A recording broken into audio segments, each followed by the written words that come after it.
The first upload for a little while on Geography at Penrice. Obviously, it's your PPE Paper 2 video. Start off with a joke as per normal.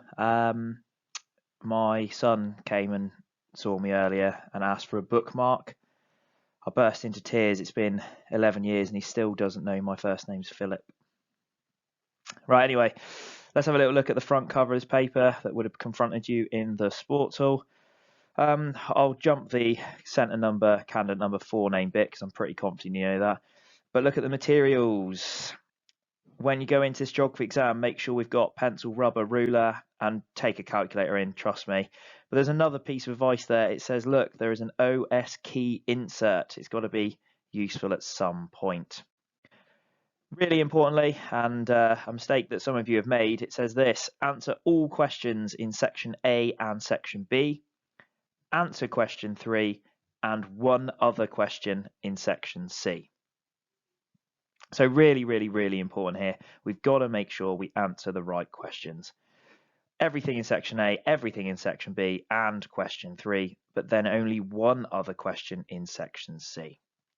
Crucial to read the front cover all exams when you get into the hall. Don't sit there just chilling out. Have an actual read of the instructions. There'll be some clues to help you.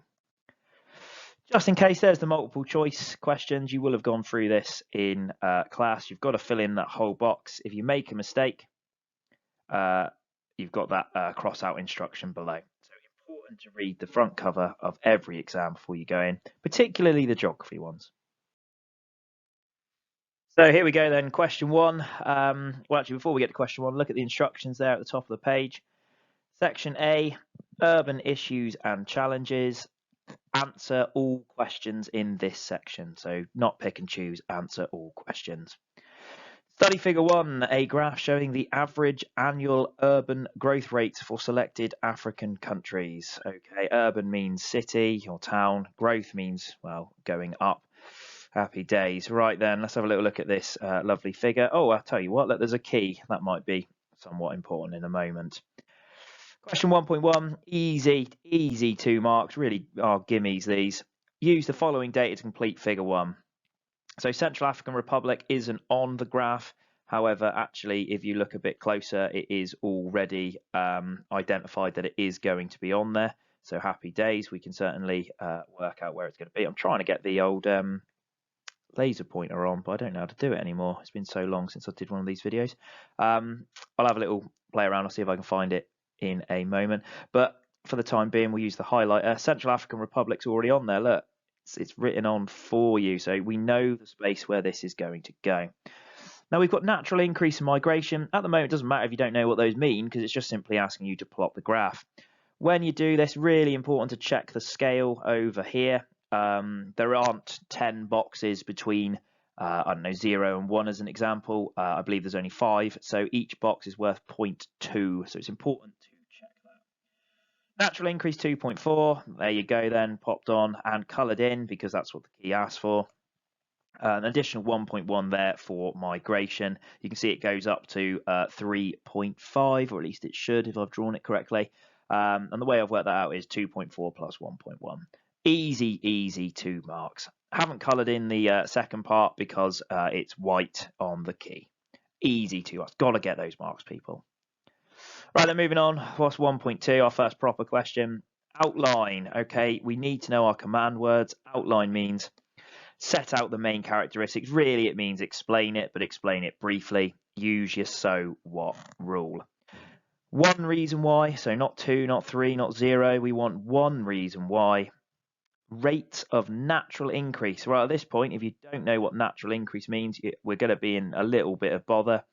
Natural increase is where the population grows because births are higher than deaths. Why are the rates of natural increase high in many cities in LICs/NEEs? So let's break that question down. It's asking us to briefly explain one reason why births might be higher than deaths in many cities in poor countries. 2 marks, so essentially it's going to be a point and a so what required. Let's have a little look. Possible answer there.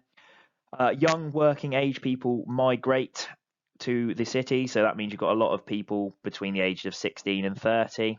in LICs, and they have children here, that will get you 1 mark because they are a young population having children. That means the natural birth rate will be higher. They are more likely to survive here because better healthcare is found in a city is your 2nd mark. Now, the point there about migration, migration isn't part of natural increase. Natural increase is births over deaths. So the migration point in itself doesn't get you the mark, but the fact that you said there's young working age people who have children there does mean you'd get 1 mark for that, and the additional mark, the 2nd mark, for identifying that healthcare is better in cities in poor countries. Hopefully that will make sense. Question 1.3, give. As Mr. Merrily explains, that's what his wee little toddler does. If he wants something, he just sticks his hands up and says, give. It's the easiest exam command word that the AQA board has got. It just literally means say it. All right, say it. One way, again, only one. Don't give me 2 or 3. There's no point. In which a major city in an LIC, such any poor countries, is internationally, very important. Internationally means outside of one country. It's international. It means more than one country. And we've got to say why it's internationally important. 1 mark. So you go in, straight answer, move over the page. No need for too many so whats here or anything like that. Our case study city of a major city in an LIC/NEE is Mumbai. You could use Mombasa in Kenya, I suppose, but Mumbai would be what we'd expect you to use. Why is it internationally important? Well, there's home of Bollywood, 1 mark, no explanation why, just home of Bollywood. Exports of finished goods from the port, I should say, 1 mark for that. Or alternatively, Asian headquarters for many transnational corporations is in Mumbai, so that makes it internationally important as well. So any one of those would get you the 1 mark. Nice, easy, simple start to this exam.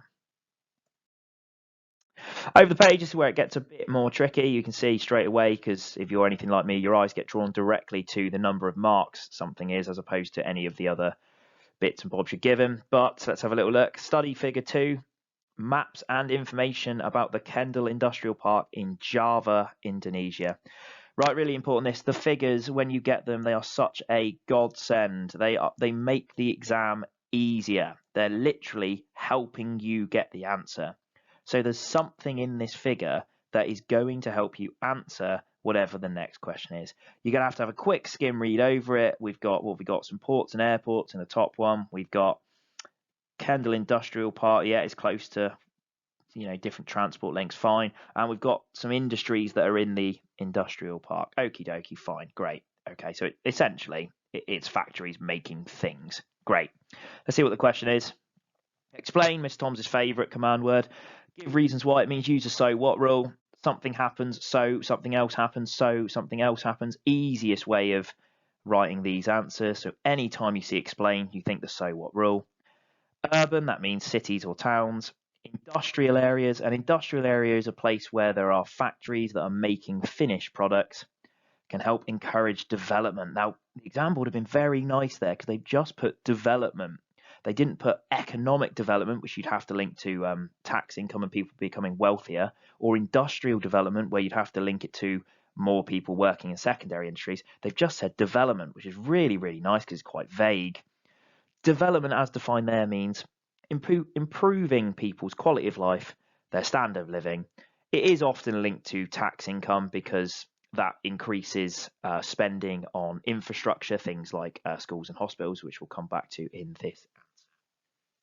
Really important piece of advice there. Use figure 2. It means use it. All right. If you don't use it, you'll lose half the marks because they want you to be talking about the figure. Some of the brightest students in year 11, you might look at this question and go, sir, I can answer this without using the figure. And, well, yeah, great, well done. However, the exam board is saying use the figure, so use it. Okay, there's no in between. You might be able to answer this question without it, but you have to use the figure because it's what the exam board wants. It also wants your own understanding. Now then, essentially that means using your brain, but a little exam board code, what that really means is, can you give any examples that you know about in the real world? Is there anything that Mr. Toms or whoever else has taught you about industrial areas and factories that might lead to development? And the answer should be yes. It's a 6-mark question. 6-mark questions, importantly, are written in a certain way. What you want to do on a 6-mark question is 2 peels, a point, example, explain, and a link, and examples to back it up. So case studies to back it up, that means. So we're going to need, on a 6-marker, 2 arguments. You want 2 separate arguments which are explained to link back to the question about encouraging development. So here's Peely number 1, or peel number 1, I should say.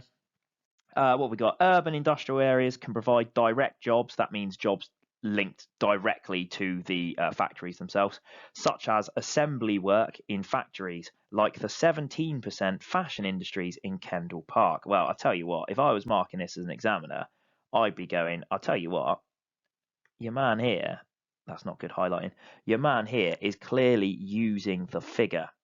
He's clearly using the figure. 17% on fashion. Now, you wouldn't know that unless you've used the figure. No one knows about Kendall Industrial Park. So it's really, really good that you've used that specific.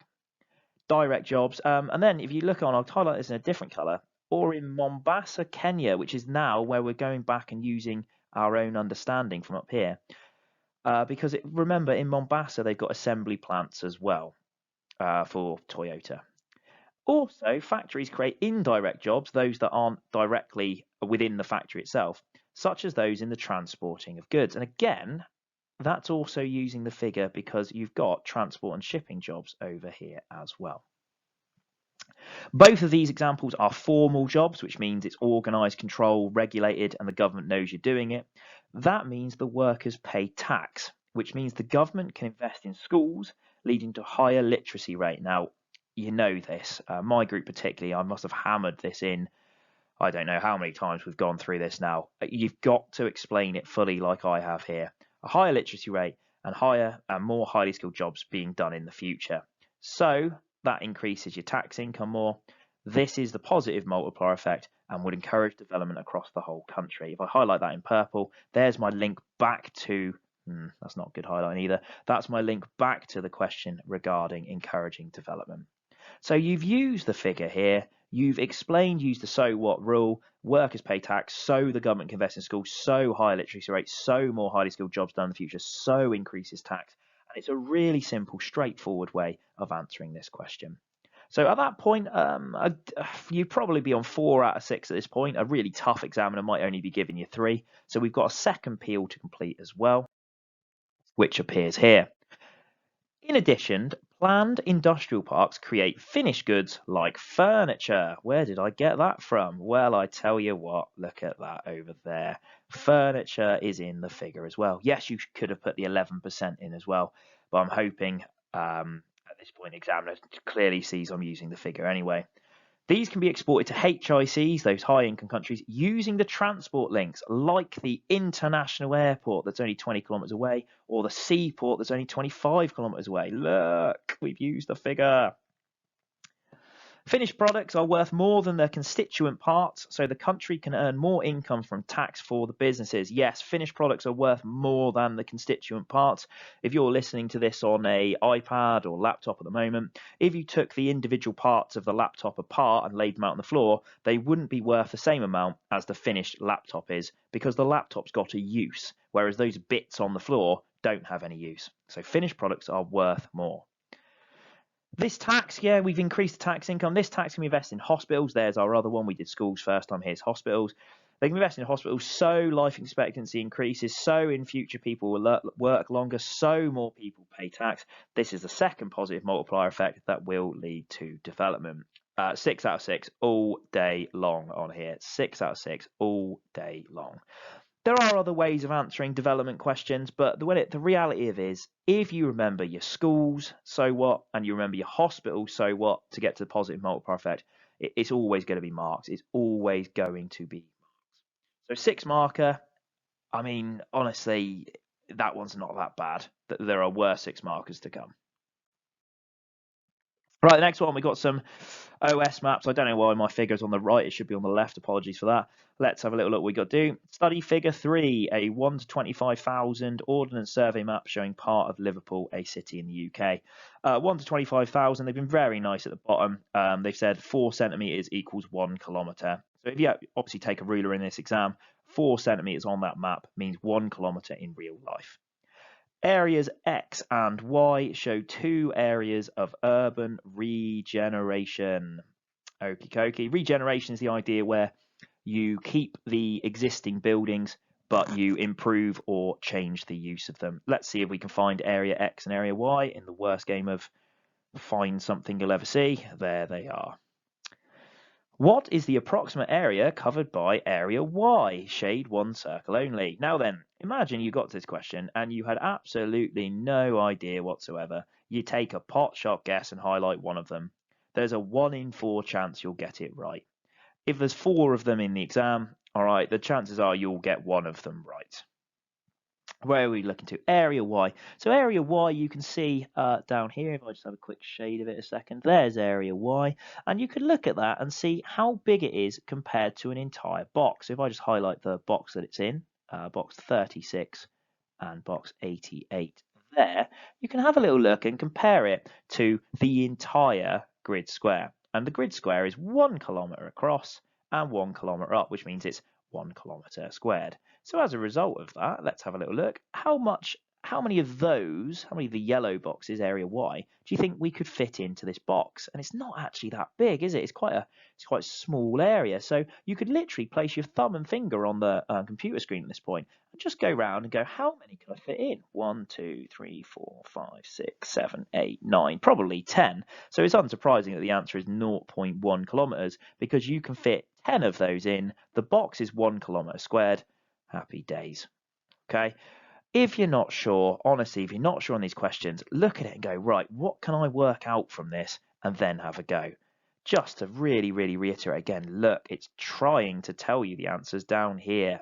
These are all here to help you.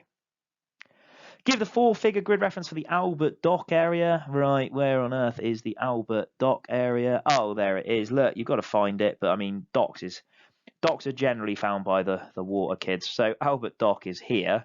All right, let's have a little look how we do it. Give means tell me, just like Mr. Merrilee's toddler would do. 4-figure grid reference. You don't get any marks for the 6-figure grid reference, so just tell me the 4-figure grid reference. Let's just check it together. We go along the corridor, right, it's in this box, so it's in box 34. Then we go up the stairs. Is it in box 88?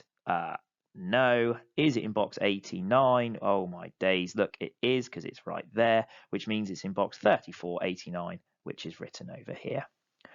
If you're not sure about your grid references, make sure you come and tell me. I can explain it to you really, really quick. And we can also do 6-figure references at the same time. Right then, the final one. Describe, which means say what you see, the location of area X. Now be careful here, because if you start describing the location of area Y as an example, you ain't getting any marks for that. So area X, here is area X right here, if I change the color to a green.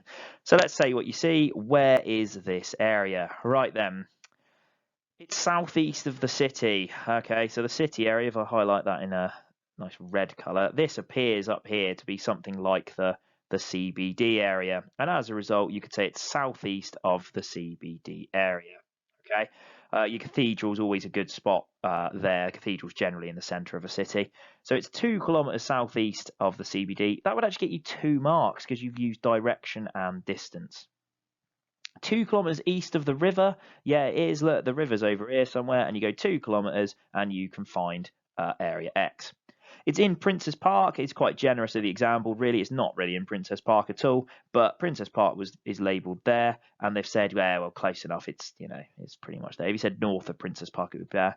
North of a secondary road roundabout. If I get my orange out, you can see a roundabout just here where I'm highlighting at the moment. Just north of that is Princess Park. But if you're not, those are what the exam would expect. But you don't have to write like that at all. If you can see any place where you could describe how far away it is from a place and in what direction, you'll get the marks. So if I get my white highlighter out, look, we've got Kensington up here. Why did I pick white? That was dim, wasn't it? Let's pick Manky Green. There's Kensington up there. you could just simply measure how far south it is of Kensington, which I think is about 2 kilometres. So pick any place you can and just say how far away it is from that and what direction. These questions, honestly, describe location questions, we've got to get those marks because the grade boundaries are so tight between a grade 5 and a grade 6. It's about 4 marks. So we've had so many gimme marks here for those 4 marks that when we do well on the tougher questions as well, we will smash the life out of it. So let's have a little look. Let's move on. What have we got next? Oh, 4 marker. My favourite question in this exam, I think. Let's have a little look what we've got to do. Study figure 4. Okie dokie, there it is. Showing some information about area X and some photographs of area Y. Oh, interesting. So we've got 2 different areas being explained here. Area X, Granby 4 Street, okay. Yeah, house is renovated, derelict houses turned into an indoor garden. Derelict houses turned into an indoor garden. If I were your age again and I read that, I'd go, that's weird. That's an odd one. Monthly street market. Regeneration scheme won the Turner Art Prize for art. Yeah, I might be interested in that one as well, to be honest. But the indoor garden's weird. I'm just, it's weird. Area Y, what have we got here? Well, we've got some images of what it used to look like, I assume, on the left. Otherwise, this is the worst redevelopment ever. And what it currently looks like on the right. Well, I'm hoping you know your geography here. We've got terraced red brick houses. You find those in the inner city. They're industrial revolution houses built for factory workers. So from this, we can infer it's probably in the inner city, like we also could have done from the map, if I'm being honest. Right, let's see what the question is then. Explain, everyone's favourite. So what, rule it then. Regeneration, which is when you maintain the existing buildings but you improve the area, can help. So it's not making the situation worse. This is going to make it better. To solve urban problems. Right, there's a whole range of urban problems. I've put a definition down there, challenges in towns and cities. The tricky one for you guys down in Cornwall, I mean, St Austell's got its own urban problems, I suppose, but if you're living in a rural area, somewhere like, I don't know, Polgooth or something like that, you might, these are going to be tricky for you because you haven't lived it. So urban problems, there's a whole range of them, from potentially crime, low incomes, high rents, dereliction because your factories have closed down, and a lack of job opportunities. So this is a tricky bit of the course for you guys, and it's one that we will focus our revision on in the future. Look what it's telling you. Use figure 4. Figure 4 is there to help you, my little chicken nuggets. It's there to help you, so use it. And your own understanding, which again is that exam board code. Do we know any examples from the real world we can talk about? And the answer here might be no, actually, because you might live in rural areas, but St Austell you might be able to pull in a bit, maybe a bit of Plymouth as well. It's a 4-mark question. 4-mark questions are answered in this way. 2 arguments and extend your so what rule. The only exception to that rule is if it's asking you to explain the formation of a river feature or something like that. So let's have a little look then. What could we go for? This is directly from the exam board. Affordable rent. Where did I get that from? Oh, look, it's in the image, isn't it? Affordable rent. There you go. Affordable rent. Oh, dearie me. Will reduce the challenge of low incomes, particularly for young first-time buyers. You lot, you're going to be in that boat in about 10 years' time.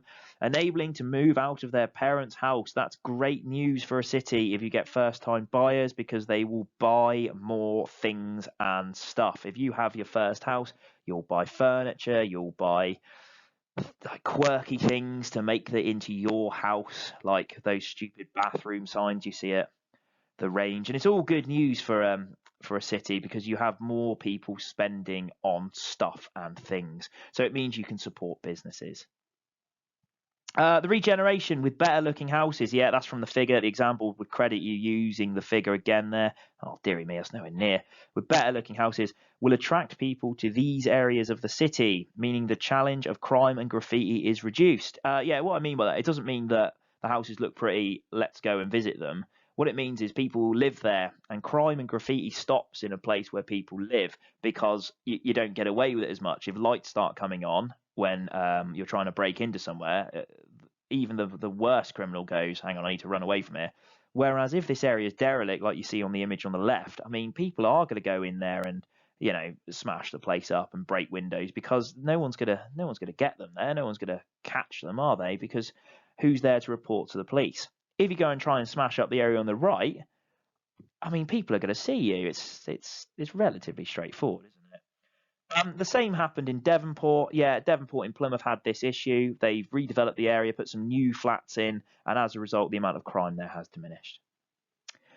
The monthly street market will reduce the challenge of a lack of community in cities such as Plymouth by bringing residents together. Yeah, also, if reducing isolation there is really important, because if it's an outdoor market, you can obviously do it during the COVID situation when it was outside of lockdown, certainly, and people would be more keen to go there. So if you have things like the whole community get involved in, it brings them together, it breaks down those barriers, any mistrust or anything like that can be reduced. But I highlighted this indoor garden because that's the one I'd look at and go, what on earth is that about? So the indoor garden I've done on a separate slide, because I just look at it and go, what on earth's an indoor garden, to be honest? The indoor garden will attract both locals and visitors to the inner city. Yes, it will, because, I mean, even I've got no interest in gardens, but indoor garden, ooh, I might go and have a little look at that. This could lead to more business opportunities like cafes, because you've got tourists and people turning up. People with any brains will go, I can sell them stuff here. Teas and coffees, hot chocolates, scones, whatever it might be. If these are set up, it provides more in employment. Another challenge of the inner city is finding jobs in this area. What have I done here? This is a disaster. But it's more jobs in these inner city areas. It increases that income as well. So this question's tough for you guys. If in my old school up near Exeter, the kids would have just hammered this because it would have been the easiest question in the world. For you guys down in St Austell, this is a tougher question, but you can use your own lived experiences if you have lived in cities in the past, or actually even if you live in St Austell, because there are challenges there as well.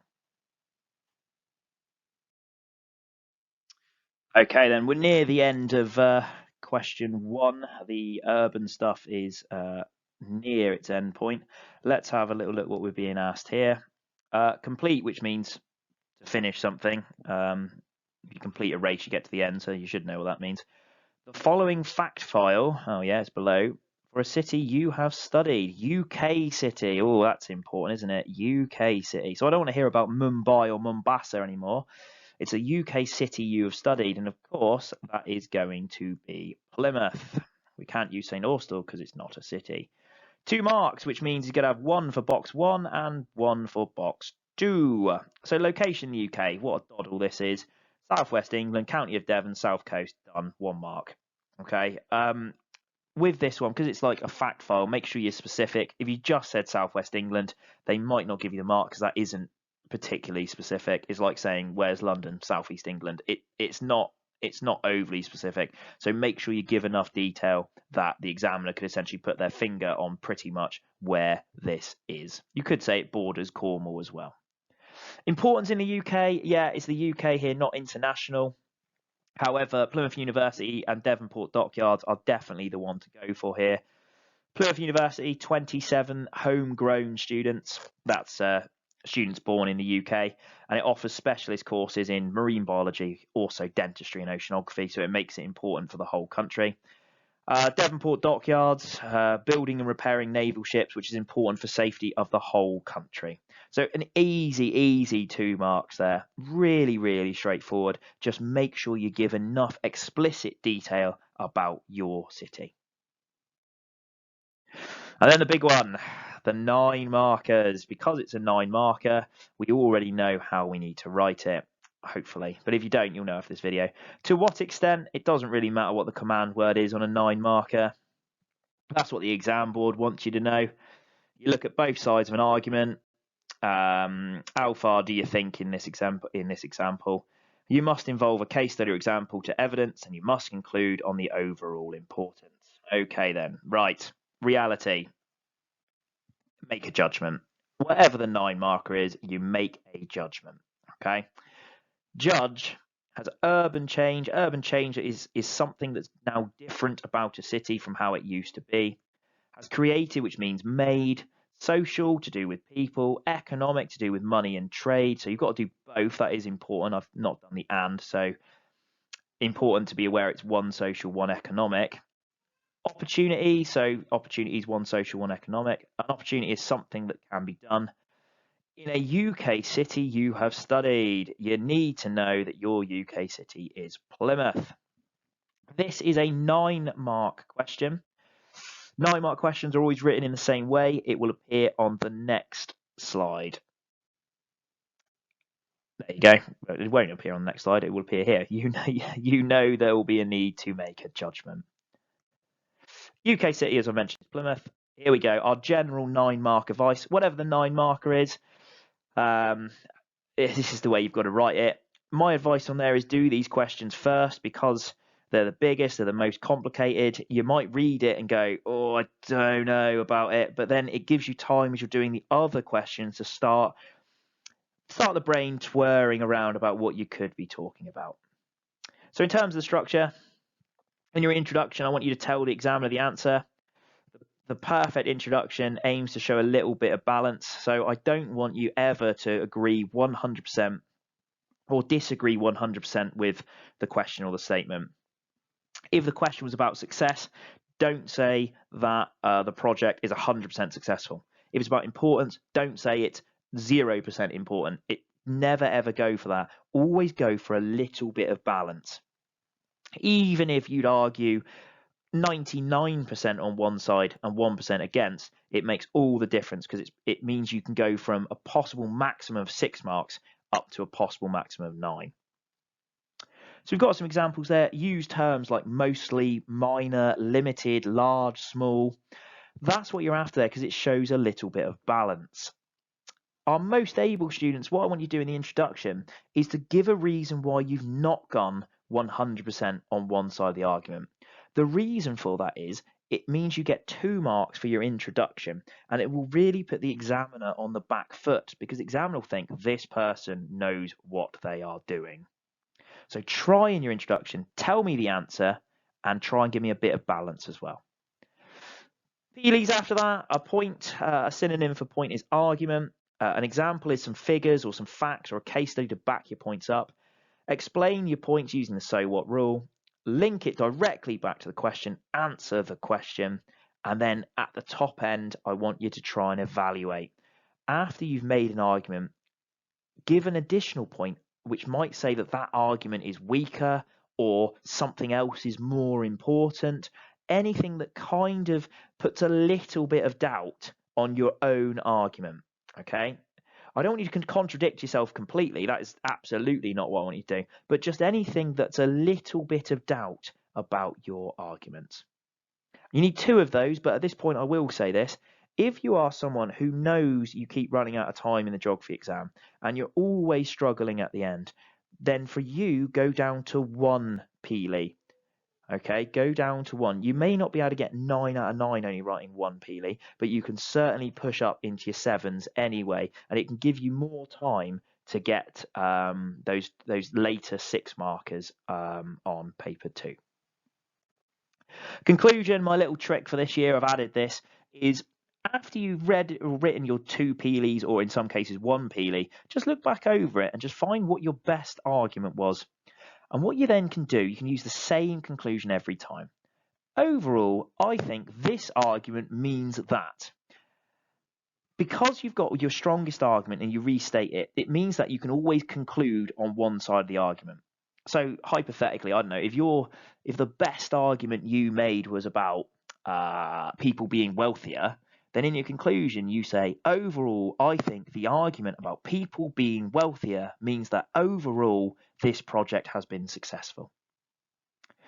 It might be possible, this is the best conclusion I think you can write, that the needs of the many outweigh the needs of the few. All right, it's from Star Trek. The needs of the many outweigh the needs of the few, because that shows incredible evaluation and balance being shown. Right, 9 markers, you must use your case studies. If you don't get more than 2 marks. Let's have a little look how Mr. Toms would answer this question then. There are obviously other ways of answering it. This is just how I personally would answer this question. So there you go, you got your question put up there again with the breakdown. I'm talking about Plymouth here. I would definitely be going for the Vision Plymouth scheme because it's created massive changes in the city. Let's have a little read. Vision Plymouth redevelopment has created a significant range of social and economic opportunities. There's my answer. It has created. It has done it. Where's my highlight? It has done it. I'm answering the question to what extent, and I'm making a judgment over here as well. A significant range of social and economic opportunities. That doesn't mean it's 100% everyone's got more opportunities, but significant is me making a judgment. Then if I pop it into the blue highlighter, however, there's my balance in the introduction. The opportunities are not available to all in society, with the poorest often being excluded. Now, that might be true of pretty much any opportunity that you put in place, but it's an amazing piece of evaluation because it shows the examiner that you're judging that Vision Plymouth has created a significant range of social and economic opportunities, but possibly only for a smaller group of people, the richest people in society. Let's go through our answer then. PD number 1. Social opportunities in retail have substantially increased in Plymouth in recent history. Yes, they have. The undercover Drake Circus redevelopment has brought in shops like Shoe and Apple to the city, as restaurants such as Yo Sushi.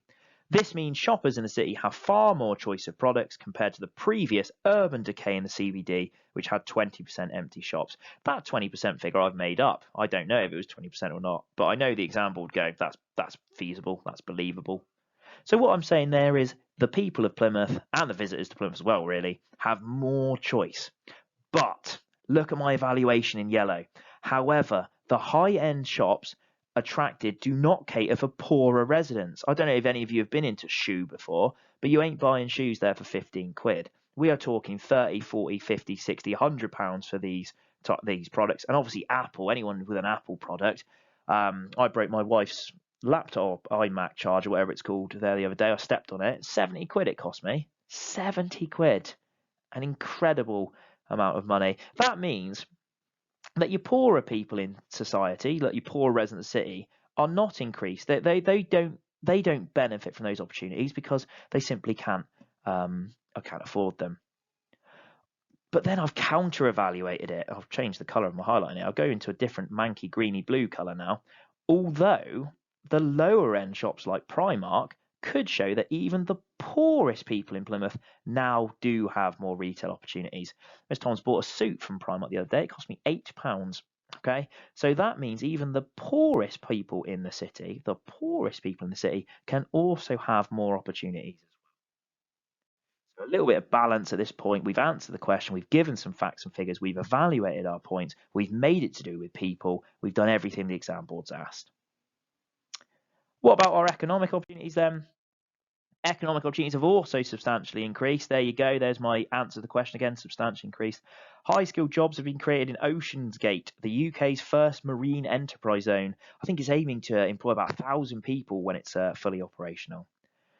University of Plymouth graduates in marine biology and oceanography and also engineering can find employment in highly paid research jobs, meaning they have the opportunity to stay in the city and earn more money. We're making it economic. Obviously, it's also social as well because it's the people, but we've made it economic by earning more money. These jobs also create social opportunities of owning houses in the cities too. So we're tying our economic and social together as they always do. Social and economic always tie over. We could have, if we had more time, we could have spoken about the amount of tax being increased as well and the council having more money to invest in further economic opportunities. However, let's get into our yellow. This is our evaluation. These highly paid opportunities are only available to highly skilled graduates. So actually, the poorest people in society again and the least educated people in society again don't benefit from those highly paid jobs. However, look, we've counter-evaluated again. Additional jobs in security and cleaning mean lower skilled people can find jobs too, adding to those jobs that we've mentioned in Drake Circus shops previously. It's really great and a top-end answer if you can counter-evaluate your points as well. It shows that you're discussing it. It shows that you're weighing it up before you make your judgment. Finally, the last thing we've got to do, we've got to pop a conclusion in. Overall, despite favouring the already wealthy / highly educated, the social and economic opportunities created by Vision Plymouth, especially Drake Circus Mall, are very significant. And I think actually we could add to that conclusion if there was more time. I would say that all people have benefited from the opportunities, but some people have benefited more than others. That would also be absolutely fine. So hopefully for question 1, that all makes sense. Any questions about it, anything that you would disagree with in there, absolutely come and tell me. And if you want to write the 9 marker there and you want to change it and try and write it from a position where actually opportunities created haven't benefited people, then absolutely have a go at it, and I'll definitely have a look at it. Hopefully that all makes sense. On to question 2.